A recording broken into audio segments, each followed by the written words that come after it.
Welcome, Gun Runner.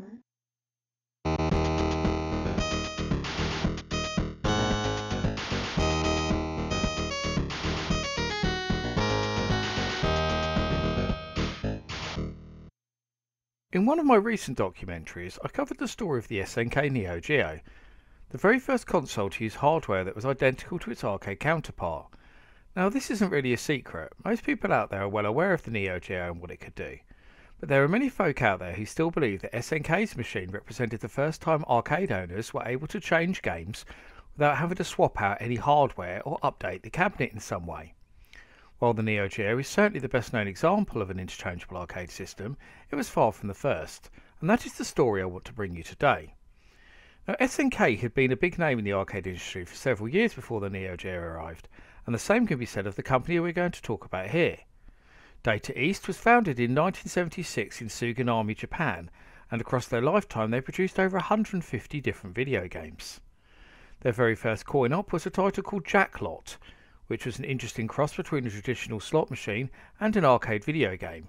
While it looks very much like a one-armed bandit in appearance, you can clearly see the TV display at the top. The actual game was nothing that exciting, being nothing more than a variation on blackjack. Many of their early coin-ops were nothing more than clones of other people's games, with titles such as Space Fighter, Mad Alien, Tomahawk 777 and Nebula failing to impress audiences. It would take Data East 5 years to really hit their stride and become the company we all know and love today. Encouraged by the ventures of other Japanese coin-op manufacturers including Sega, Taito and Namco, Data East would open their own US office in 1979. Rather than sub-licensing their games to American manufacturers like many of their compatriots, Data East were very keen to make their own inroads into the market and take on the all-dominant US companies such as Atari, Williams Electronics and Bally Midway. If they were going to do this successfully, they would need to come up with something very different to all their rivals, a gimmick of some sort, or just a really big hit. And this is where we start to give Data East some credit, as one of the first things the US branch did is speak to arcade operators to find out what they wanted. After numerous discussions, it was clear that their biggest concern was the cost of purchasing new arcade cabinets and keeping their titles up to date. This got Data East thinking, and they believed they had a way of solving this issue that would be low cost, easy to distribute and difficult to bootleg, something that was becoming a real issue around this time. The solution would be called the Deco cassette system. For those that don't know, Deco was an acronym for Data East Corporation that was being used widely around this time.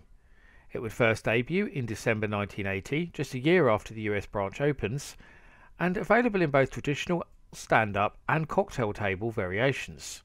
As you have no doubt spotted already, the key part of this was the word cassette. Now, using cassettes to play video games was certainly nothing new in the computer world at the time, especially if you were based in Europe, but the way that Data East implemented them was. As most people will know, the biggest single problem software publishers encountered with tapes was that they could be copied incredibly easily. All you needed was a blank tape and a double-deck stereo and away you go. So to counter this piracy problem, Data East came up with a two-pronged solution. Firstly, they would use their own custom media that was much smaller than standard audio cassettes. Think something like those old answer machine tapes you got. Secondly, there would be a security dongle that came with the tape and plugged into the arcade system to validate the game as it loaded. Due to being on tape, each game would take several minutes to load, as opposed to the instant loading of ROMs, and this would need to be done each time the unit was turned on and off again. And this is where we discover the first fatal flaw with the Deco system. Tapes are known to be quite unreliable and are susceptible to a number of different issues. Firstly, they would start to wear out and stretch, causing errors when you tried to load them. Secondly, they could be wiped completely if they were just left too close to a magnet. And lastly, the tape could jam, unravel and even just snap completely. And it wasn't too long before arcade operators started to encounter these problems, and the only way to fix it was to order new tapes. The old ROM-based games were far more reliable in this regard. Speaking of games, now would probably be a good time to tell you more about them. The first batch of Deco titles to arrive were less than impressive, with many of them being re-releases of existing Data East coin-ops.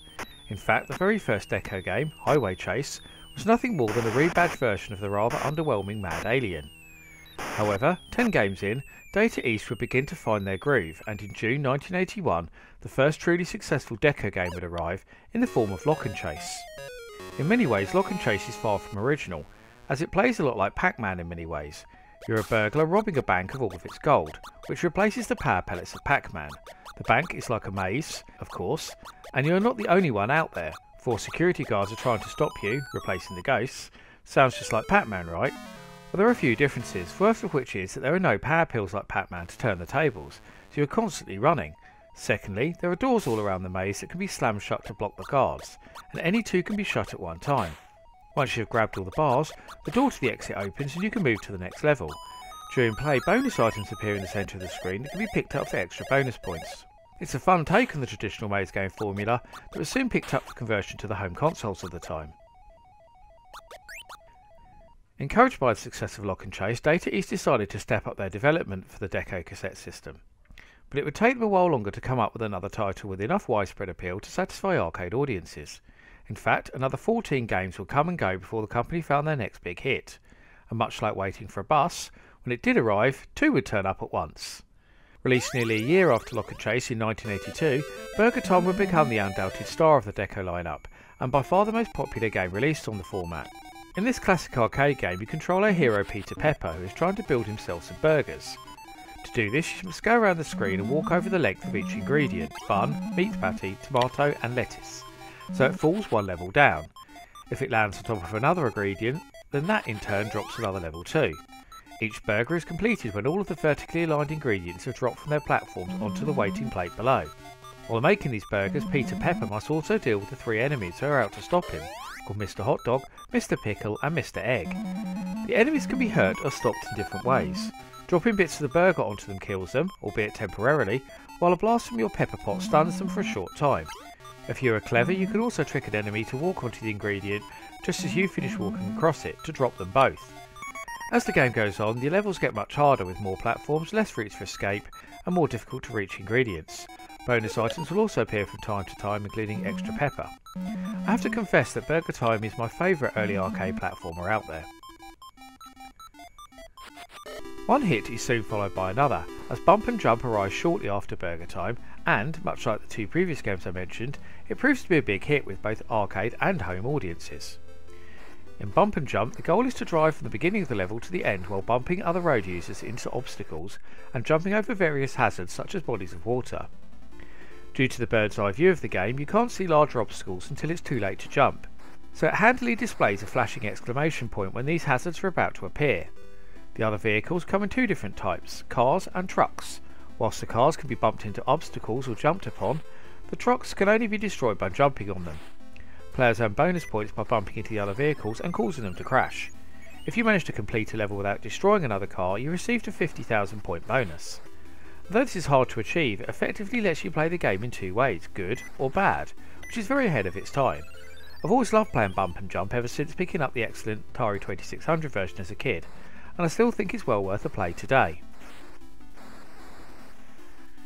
Although it wasn't particularly popular, especially when compared to its predecessor, another Deco game that I should definitely mention is Peter Pepper's Ice Cream Factory, the much awaited sequel to Burger Time.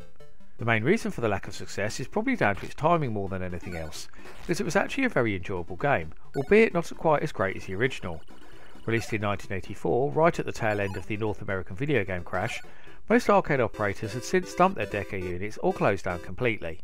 Peter Pepper's Ice Cream Factory plays somewhat similar to Burger Time, but rather than trying to build hamburgers at the bottom of the screen, the goal is to reunite scoops of ice cream with their cones.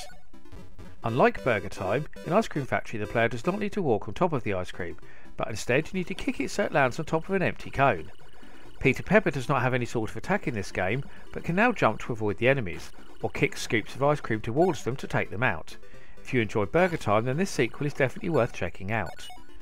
The last Deco title worth mentioning, which is number 44 on the overall list, is Data East's own arcade version of the hugely popular home computer game Boulder Dash. Now those of you who already know their arcade history will be more than aware that this wasn't the first time Boulder Dash was released in the arcades. Several years earlier, Exley had put the game out via their Atari 400 based Maxiflex system. The difference here was that Data East had completely reprogrammed the game rather than just using First Star Software's original. The game is mostly the same however, with the only real noticeable difference coming in the change of the play area and screen ratio. You are still playing the part of Rockford as you dig through the maze like levels collecting diamonds, avoiding enemies and try not to get squashed by those big boulders. There isn't really any reason to play this Deco version over the Atari 8-bit original, or indeed any of the other home versions for that matter, but it's still an extremely enjoyable yet challenging game. In total there will be 48 games released for the Deco system, with a large portion of these never making it out of Japan, and this leads us on to the next part of the story. Whilst the Deco system proved popular in Data East's homeland, it failed to sell as well as hoped in the rest of the world. American arcade operators in particular bemoan the reliability of the units as well as the quality of many of its games. It was actually this feedback that led Data East to release many of the Deco system's best games in a more traditional ROM-based format too. In fact, it could be argued that the success of the aforementioned games would not have happened without them being released in alternative formats. Whichever way you put it, the Deco proved to be a pretty unsuccessful venture for Data East. Perhaps this is why it took so long for other arcade operators to follow suit in introducing their own interchangeable systems. But there was definitely more money to be made with creating custom units, not to mention more creativity in the way the games could be designed.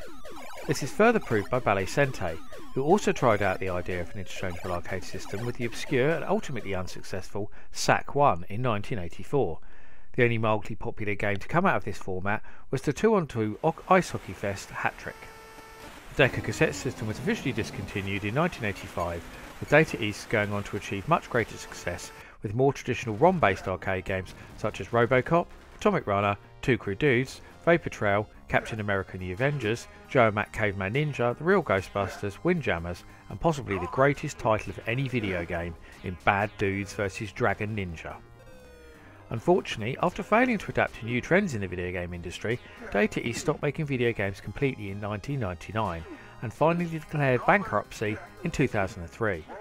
The company's IP was then acquired by Japanese mobile game developer Gmode, who continued to license their legacy titles out to this day. For example, the My Arcade devices that I've looked at recently on my channel. What I do wonder is why Data East didn't consider producing a home version of the Deco cassette system, much like SNK did later on with the Neo Geo. It may have been down to the North American video game crash, the company's allegiance to Nintendo and their home systems, or perhaps it was just deemed too bulky and expensive to be repurposed for the home consumer market. I guess we will never know. I thank you for watching the story of the world's first interchangeable arcade system, and I hope you enjoyed watching it. If you want to see more just like it, then please make sure you subscribe to my channel and check out my Patreon, where you can get access to a host of exclusive content including downloads, extra videos, creative insight, and help me continue to entertain and enlighten you going forward. Before I go, I just wanted to thank all my loyal patrons, including Mr. Caboto, Carl Olsen, Thunder Fundington, Mark Lawrence, John DiLiberto, Keith, Larry Anderson and Scott Maguire. I've been the Laird, and I'll see you all again for another great story very soon.